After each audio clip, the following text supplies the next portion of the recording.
Siapa nama asli Rasulullah lengkapnya? Lengkap dan panjang. Yesus. Hah? Enggak kan lu jawabannya. Nama asli. Terus Muhammad itu siapa? Muhammad ya Rasulullah. Emang Yesus bukan Rasulullah? Nggak ngerti. Nah, Nah. ini nih. Maksudnya Ini nih. Rasul itu artinya adalah Rasul dari kata utusan. Oke. Rasul. Oh. Berarti kalau Rasulullah atau kalau dipisah Rasul Allah, berarti utusan Allah. Allah. Makanya aku bilang utusan Allah tuh bisa jadi Isa atau Yesus, Oh. bisa jadi Muhammad, bisa jadi terus kemudian Musa, bisa jadi terus kemudian Ibrahim atau Abraham. Oke. Itu semua adalah Rasulullah. Tunggu, tapi berarti yang 25 nabi itu apakah mereka semua udah masuk kategori Rasulullah berarti? Nah, ada ulama yang membahas begini. Beda antara nabi dan rasul. Nabi itu asal katanya dia artinya pembawa berita.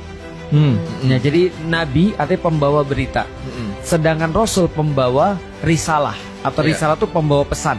Nah, kalau misalnya di Islam itu rasul punya kitab. Rasul bawa kitab. Misalnya contoh ya, Daud itu bawa kitab. Lalu Kitab terus kemudian Al-Quran, bukan? bukan Daud Zabur. Zabur. Oh, beda lagi. Oh, oke. Zabur. Lalu terus kemudian Musa bawa kitab Taurat. Oh. Taurat tahu Taurat. Hukum Taurat itu ya? Hukum Taurat. Iya. Taurat itu kalau di Alkitab lu baca 5 surat yang pertama di kitab suci Perjanjian Lama itu Taurat. Jadi Kejadian, terus kemudian Keluaran, Ulangan, Bilangan dan seterusnya itu adalah Taurat, 5 kitab yang pertama. Nah, 5 surat yang pertama. Kalau misalnya Nabi Muhammad itu juga Rasul, tapi selain itu adalah Nabi. Nabi belum tentu Rasul. Rasul sudah pasti Nabi. Nah, mereka dapat kitab dari mana? Dapat kitab dari Allah. Jatuh dari langit. Bagus juga, bagus banget. Karena itu kukira dulu begitu. Nah, terus dari Ternyata tidak. dari Alkitab dari mana? belum pelajarin. Alkitab itu ada dua. Berarti ada kitab suci perjanjian. Alkitab itu terbagi dua. Ada kitab suci perjanjian lama, ada kitab suci perjanjian baru.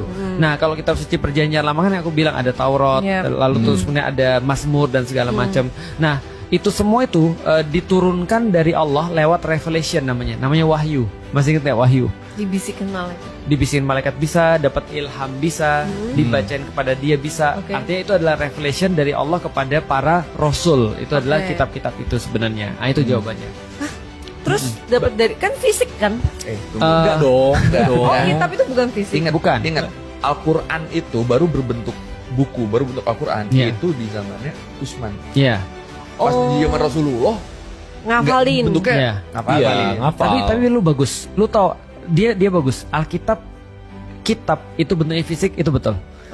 Tapi dalam arti umum ya, nanti ada arti khusus lagi Iya. sih. Karena gini ya, kata-kata kitab asal katanya adalah menulis. Oke. Berarti kitab artinya tulisan. Iya. Nah, berarti tulisan berasal dari fisiknya kan tulisannya Iya. kan ya. Berarti itu betul sih. Tapi bukan turun dalam bentuk fisik. Iya. Tapi dia turun dalam bentuk wahyu, masuk ke dalam diilhami, lalu kemudian dia bacain kepada manusia yang nulis dalam bentuk kitab. Manusia itu maksudnya bukan nabi. Bukan nabi. Contoh misalnya kitab suci perjanjian baru, Matius, Markus, Lukas, Yohanes misalnya. Dia manusia atau bukan? Iya. Manusia kan? Nah, berarti yang nulis manusia. Tunggu Ustaz. Tapi seingat saya kita pernah bahas yang di zamannya Nabi Sid kan ada turun yang lembaran-lembaran itu kan Suhuf. disebutnya kan. Iya. Nah, itu apakah kemungkinan besar memang literally lembaran turunnya atau sama bentuknya seperti kitab-kitab yang kita Betul. kenal sekarang yang cuma sebenarnya dibacain, dibisikin. Betul. Bagus banget lagi.